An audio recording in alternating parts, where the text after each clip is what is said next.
안녕하세요. 반갑습니다. 한국 CS 마인드 교육센터 박정민 강사입니다. 저희 CS 리더스 관리사 기출문제 2020년 8회차에 진행됐던 2020년 10월 17일 날 진행이 됐던 문제에 대해서 문제풀이 분석 동영상, 이번엔 두 번째 시간입니다.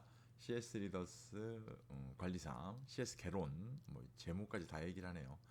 자, CS 개론 11번부터 20번까지 문제풀이 분석 동영상 시작하도록 하겠습니다. 우선 11번 문제입니다. 노드스트롬 백화점의 경영 방식 중, 자, 경영 방식은 세 가지가 있죠. 내부 고객 만족, 외부 고객 만족, 그 다음에 경영 방식이라는 걸로 따로 떨어져 있는 한 파트가 있습니다. 자, 이 경영 방식 중 내부 고객 만족을 위한 정책과 가장 거리가 먼 거. 자, 내부 고객 만족, 그러면 일단 네 가지가 있죠.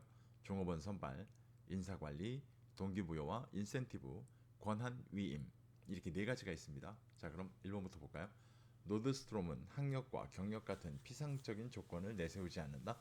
이게 종업원 선발에 대한 내용이겠죠. 2번, 고객에게 안락하고 편리한 쇼핑 환경을 제공하여 고객 만족과 매출의 극대화를 꾀한다. 이건 조금 이상하죠. 내부 고객 만족에 있는 요소는 아닐 겁니다. 자, 그렇다면 외부 고객 만족에 있던 매력적인 쇼핑 환경의 제공이라는 내용에 포함되어 있는 내용입니다. 그래서 이 문제 같은 경우는 2번이 지금 현재 잘못되어 있는 내용이다라고 유추하실 수가 있을 겁니다. 이해가시겠죠? 지금 다음 문제, 제 머리 위로 비행기가 날아가요. 이건 좀 양해를 좀 부탁드릴게요. 12번, 다음 중 구전과 구매 행동과의 관계에 대한 설명으로 가장 거리가 먼 것은 무엇일까요? 자, 구전과 구매 행동과의 관계라고 물어보고 있습니다. 자, 그러면 여러 가지가 있겠습니다만 일단 가장 큰 대전제는 구전은 기업에 의해 창출된 것이 아니기 때문에 고객은 더욱더 신뢰할 수 있는 정보로 받아들입니다. 자, 이 대전제를 기반으로 지속적으로 여러 가지가 나옵니다. 쌍방향이라고 할 수 있고, 비언어적인 것까지 포함될 수 있고, 비공식적이고, 비상업적이고, 그다음에 뭐가 있을까요? 정말 여러 가지 많습니다. 자, 그러면 하나를 좀 볼까요? 1번, 일방적이 아니라 쌍방적 의사소통이 이루어지는 특징이 있다. 맞습니다. 2번, 소비자 간의 구전은 일반적으로 매우 신뢰성이 높은 정보입니다. 맞습니다. 소비자 간에 왔다 갔다 하는 구전은 신뢰성이 굉장히 높죠. 그 이유는 사용해 봤을 거야 라고 보기 때문에. 3번, 소비자는 기업이 자사 제품에 대해 제공하는 긍정적 정보를 제품 판매를 위한 것으로 간주하고 신뢰하지 않는 경향도 있다. 이 맞습니다. 아까 말씀드린 것처럼 그 대전제에 속하는 내용이겠죠. 4번, 소비자는 실제 제품 구매를 결정할 경우 상업적 정보보다 자신의 주변 사람들로부터 듣는 비상업적 정보를 신뢰하는 경향이 있다. 맞습니다. 5번, 소비자는 구매와 관련된 위험과는 상관없이, 자, 여기까지만 읽어봐도 조금 이상합니다. 제품 구매, 가격 등에 대한 정보를 얻기 위해 구전을 활용하는 경향을 보입니다. 자, 뒷부분은 크게 문제 없죠. 그러면 잘못된 건 앞부분에 소비자는 구매와 관련된 위험과는 상관없이, 아니요, 구전을 듣는 이유는 상관없는 게 아니라 위험을 줄이기 위함이다 라고 알고 계실 겁니다. 자, 그러면 이 문제의 답은 5번입니다. 문제가 그렇게 길진 않습니다만 저희가 매번 동영상에 말씀드렸던 그 꼼수, 문제가 길면 5번부터 보세요. 자, 이 내용이 또 한 번 입증되는 문제 유형이었습니다. 다음 문제. 다음 보기 모집 광고를 통해 유추해 볼 수 있는 소비 유형으로 가장 올바른 건 무엇일까요? 자, 모집 대상, 전업주부, 선발 과정, 온라인 면접, 서류 심사, 인원, 활동 기간. 자, 내용이 중요하겠죠. 제품 품평, 아이디어 수집, 시장 조사 및 설문 조사. 자, 제품 품평, 내가 기본적으로 갖고 있는 제품에 대한 어떤 의견, 아이디어를 회사에 제시해 줄 수도 있고, 시장 조사, 외부에 있는 사람들로부터 들어오는 아이디어를 수집을 해가지고 다시 한번 제시해 줄 수 있다. 자, 의견 교환 월 1회, 비대면 온라인 화상 회의를 개최하겠습니다. 자, 이렇게 되면 제품에 대한 걸 뭔가를 할 때 저희가 베이커리니까요, 빵에 대한 어떤 의견을 제시해 주게 되잖아요. 그러면 그게 반영이 되면 새롭게 어떤 빵에 대한 제품이 나올 수 있겠죠. 이렇게 따지게 되면 생산에 참여하는 소비자라는 관점은 뭐가 될까요? 생산에 참여하는 소비자. 네, 알고 계시는 2번 프로슈머입니다. 프로슈머. 웹시족은 뭐 온라인 통해서 정보를 얻게 되는 20, 30대 젊은 엄마들 나타내는 웹시족. 트윈슈머는 아시죠? 인터넷에 사용 후기를 참고해서 물건 구매하는 사람들. 메타슈머라는 사람들은 기존 제품을 변형해서 사용하는 소비자. 뭐 블랙 컨슈머는 우리나라는 악성 고객, 네, 이제 뭐 범죄 형태까지 만들어져 있는 사람들이다라는 걸로 보고 있습니다. 자, 조금만 이 보기에 대한 거를 활용하는 데 있어서 확장만 하실 수만 있다면 충분히 문제풀이가 가능한 문제 유형이었습니다. 다음 문제 보겠습니다. 14번 고객 행동의 영향 요인과 관련해 준거 집단 중 2차 집단의 특성으로 가장 거리가 먼 거. 자, 일단 보시게 되면요 2차 집단이라는 게 나오잖아요. 그렇게 되면 우리가 뭐 가족, 친인척, 친구 이런 1차 집단과는 다른 관점의 집단이에요. 그래서 뭐 종교 집단, 뭐 정당 단체, 뭐 어떤 뭐 모임 뭐 이런 게 들어가는 게 지금 2차 집단이잖아요. 이런 문제 유형은 아마 처음 보실 거예요. 그래서 1번 뭐 부분적 인간관계 맞을까요? 네, 맞아요. 2번 도덕 관습 등에 의한 비공식적 통제 이게 맞을까요? 네, 가족, 친척, 뭐 지인, 친구 이런 걸 넘어가는데 저 비공식적 통제가 가능해질까요? 네, 저건 안 되겠죠. 실제로 2번에 보기는요 1차 준거 집단의 특성이에요. 그래서 답은 2번입니다.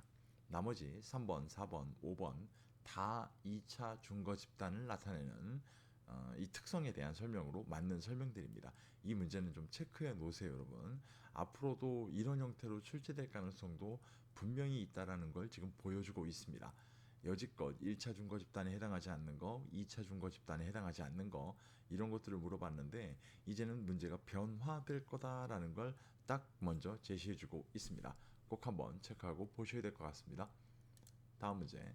제품 구매나 사용 시 소비자가 지각하는 위험 요인 중 구매 상품이 자 여기서도 키워드가 될 거예요. 구매 상품이 기대한 만큼 성능을 발휘하지 못하는 경우 자 저게 완전히 키워드죠. 구매한 상품이 기대한 만큼 성능을 발휘하지 못하는 경우라는 게 되면 흔히 저희가 뭐라 부릅니까? 이런 걸 네, 성능 위험이라고 부릅니다.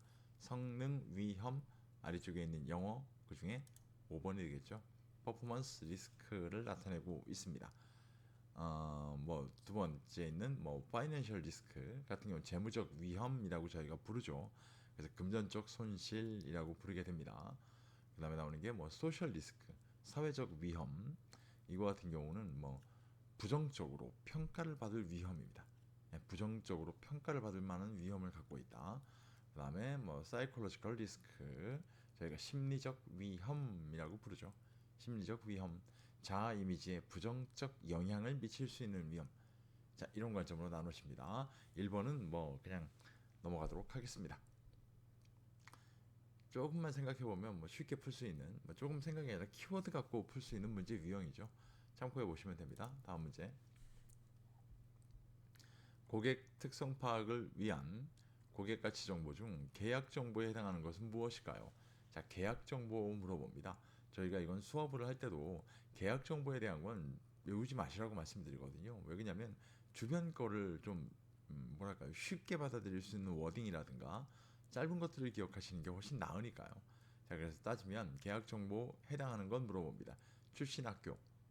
자, 어디 학교 나오셨어요? 물어본다는 건 개인의 신상에 대한 거, 고객 프로필 정보, 재산 상태, 자, 돈 얘기합니다. 그러면 구매력 정보, 소득의 원천, 자, 소득의 원천 뭐예요? 소득의 원천, 돈이죠.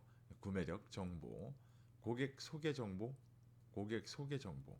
이거 뭘까요? 좀 헷갈리는데. 고객 소개 정보, 네, 이게 관계 정보죠. 고객 소개 정보, 관계 정보입니다. 이해가시겠죠? 자, 고객 지갑 점유율, 지갑 점유율이라고 나오면 지금 보시는 이게 계약 정보에 해당합니다.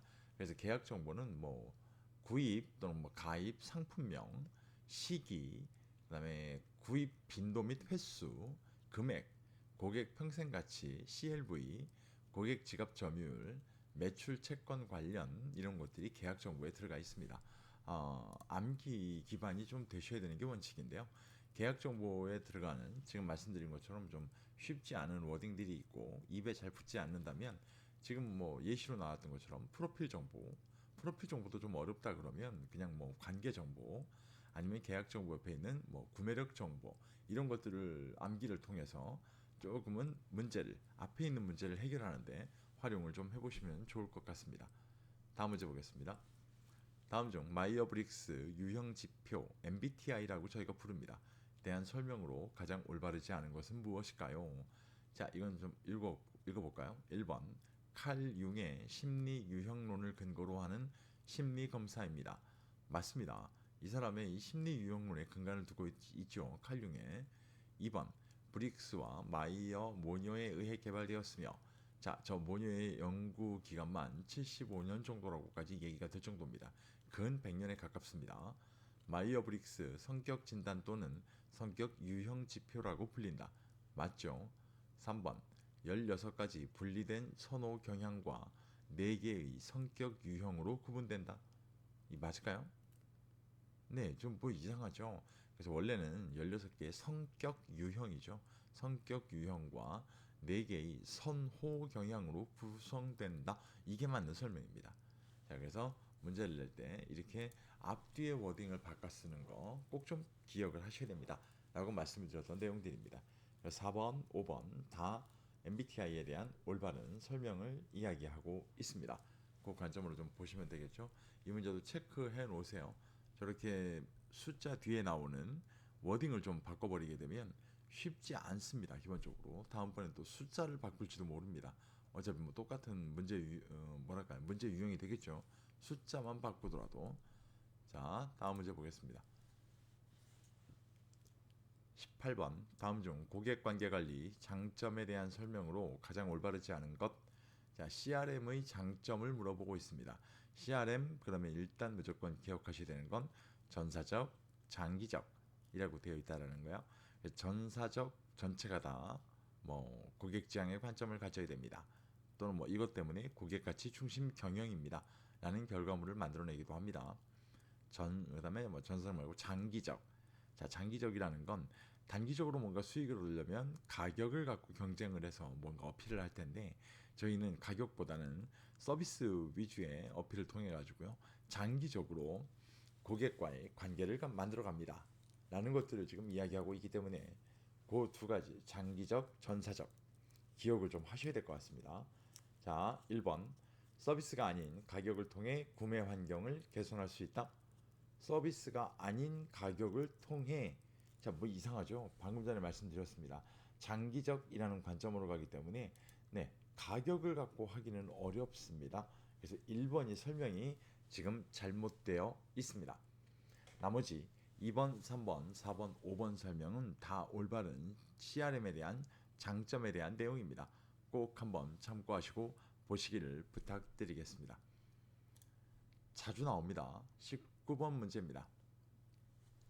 고객 관계 관리 전략 수립과 관련해 자, 이 뭐 아주 매번 나오는 문제 중에 한 가지죠. 전략 수립 단계. 시장 매력도에 영향을 미치는 요인 중 시장 매력도에 영향을 미치는 요인 중이라고 나와요. 시장 요인에 해당되는 내용을 다음 보기에서 찾아 모두 선택한 건 뭘까요? 자, 여기에서 나오는 이 시장 요인에 관련된 시장 매력도에 영향을 미치는 요인에서 보시게 되면요. 시장 요인, 그 다음에 산업 요인, 환경 요인 이렇게 세 가지가 나와요.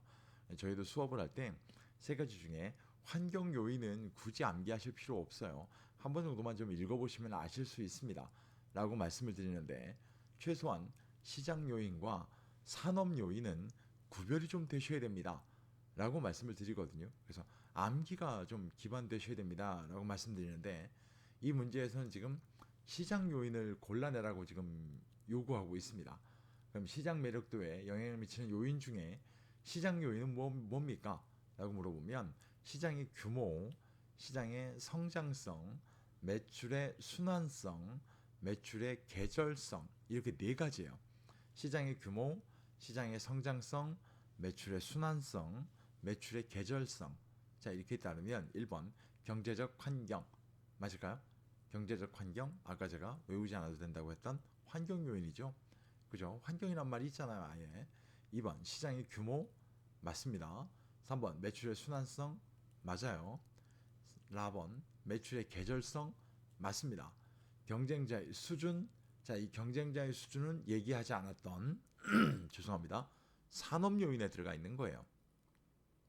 바 시장의 성장성 얘 같은 경우는 네, 시장 요인에 들어가 있죠. 이렇게 되면 나다 라바 이렇게 되어 있습니다. 나다 라바. 자, 이게 시장 요인. 이 문제는 체크해 놓으시고요. 꼭 기억하세요. 시장 요인, 산업 요인은 꼭 구별해서 암기하셔야 됩니다. 환경 요인은 빼놓더라도요.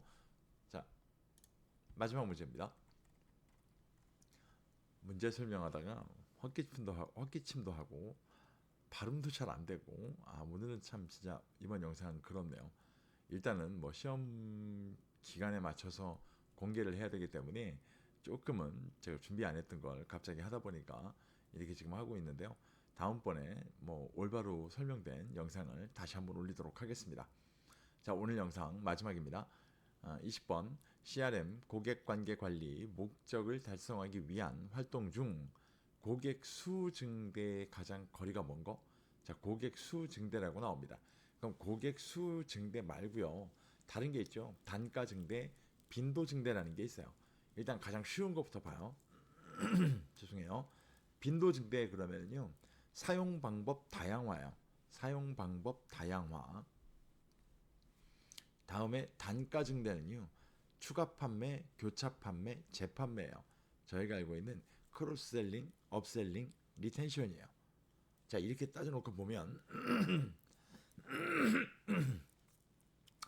이렇게 따져놓고 보면 실제 문제에서 얘기하는 고객 수 증대라는 걸 물어보게 되면 실제로 외부 업체와 제휴, 그다음에 이벤트, 기존 고객의 추천을 통한 신규 고객 창출, 기존 고객의 유지 활동, 자, 이런 것들이 들어가 있는 게 고객 수 증대에 관련된 거예요. 자, 이렇게 따지면 1번 이벤트 맞죠? 2번 외부 업체와 제휴 맞습니다. 3번 기존 고객 유지 활동 맞아요. 4번 추가 판매 및 교차 판매 아까 뭐라 그랬죠? 네, 단가 증대라고 말씀을 드렸습니다. 단가 증대. 자, 이렇게 따지게 되면 다시 한번 말씀드리지만 고객 수 증대 네 가지를 기억하기가 어렵다 그러면 빈도 증대, 사용 방법 다양화, 단가 증대, 업셀링, 크로스셀링, 리텐션. 자, 그리고 나서 마지막으로 고객 수 증대의 내용을 한 번만 읽어보시면 충분히 대비가 가능한 문제 유형이었습니다. 꼭 기억하시기를 바라겠습니다. 오늘 이렇게 11번부터 20번까지 조금 상태가 좋지 않은데도 불구하고 일단 시험 보시는 분들을 위해서 좀 뭐랄까요, 간이로 기본적으로 준비가 안 된 상태로 영상을 좀 제작을 했습니다.